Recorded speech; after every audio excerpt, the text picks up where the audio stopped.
So this is the unit I'm working on right now. Each one of these are 14 tons of cooling or heating, but the difference is this is a 3-pipe system. So there's 3 pipes here. This is heat recovery. It could do cooling and heating simultaneously. It could heat one side of the building or cool one side of the building, take that heat and transfer it to another side of the building. This was a failed unit inside that leaked. I already got pumped in. I just weighed in 80 pounds of refrigerant. It's still not full, needs about another 23 pounds. That other 25 pounds, each one of these units hold 23.6 pounds of refrigerant each one. That's just these.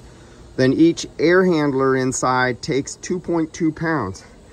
Then for whatever size refrigerant piping we have on here, there is a mathematical equation for every inch or every foot, however you want to look at it.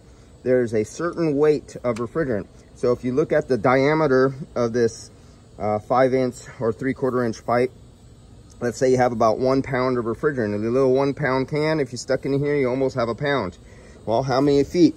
So we have almost 1,000 feet of piping. But as this piping goes down, it's big right here as it feeds. You see how it comes out a little bit littler, 2 small ones, then they drop into a slightly big one. They go slightly bigger.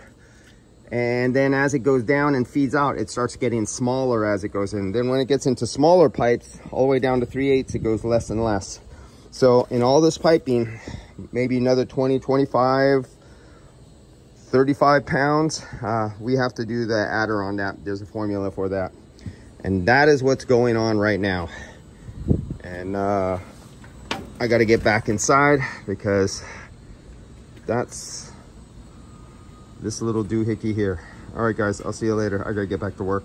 I got chalk dust on me from cutting through a wall to get access to an electrical panel that was closed up over the years.